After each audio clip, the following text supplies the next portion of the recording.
BC reservation bill అసెంబ్లీలో ఆమోదించినందువల్ల ఖమ్మం జిల్లా కాంగ్రెస్ కార్యాలయం సంజీవరెడ్డి భవన్లో సంబరాలు నిర్వహించారు. ఈ సందర్భంగా జిల్లా కాంగ్రెస్ కమిటీ అధ్యక్షులు పువ్వాల దుర్గాప్రసాద్, జిల్లా ఓబీసీ సెల్ అధ్యక్షులు పుచ్చకాయల వీరభద్రంల ఆధ్వర్యంలో mayor Punukollu Neeraja, deputy mayor Fatima, Johar Mukhtar, నగర Congress committee working president Naganla Deepak Chowdary, శాసన మండలి మాజీ సభ్యులు పోట్ల నాగేశ్వరరావు, రాష్ట్ర గిడ్డంగుల సంస్థ చైర్మన్ రాయల నాగేశ్వరరావు, శాసనసభ మాజీ సభ్యులు కొండబాల కోటేశ్వరరావు పాల్గొన్నారు.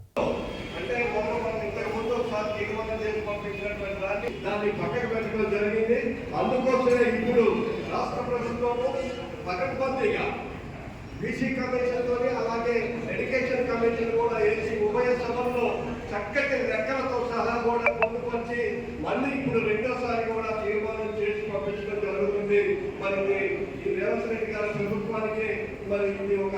ఎందుకంటే గతంలో 10 సంవత్సరాలు పరిపాలించినటువంటి కేసీఆర్ గారు తీసుకొచ్చినటువంటి బీసీ బిల్లు ఏదైతే బీసీల కోసం చేశారో అదే ఈరోజు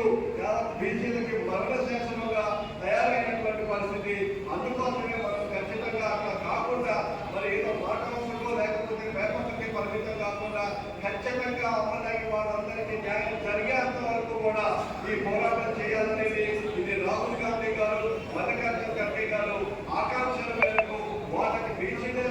దేశవ్యాప్తంగా అంటే జనగణ కులగణ రెండు జరగాలని చెప్పేసి వాళ్ళ ప్రాతిపదిక మీదకి అంటే బీసీలు ఎంతమంది ఉన్నారో వాళ్ళకి ఆ విధంగా, ఓసీలు ఎంతమంది ఉంటే వాళ్ళకి ఆ విధంగా అందరికీ కూడా సమన్యాయం చేయడం కోసం మరి మనం అందరం కష్టపడి పనిచేయాలని ఆ రోజు ఆయన పాదయాత్రలో తీసుకున్న నిర్ణయాన్ని రాష్ట్ర ప్రభుత్వం ఈరోజు తెలంగాణ ఆచరణలో పెట్టి చూపిస్తున్నందుకు మీ అందరి తరఫున జిల్లా కాంగ్రెస్ పార్టీ తరఫున మరి తెలంగాణ రాష్ట్ర ప్రభుత్వానికి అసెంబ్లీలో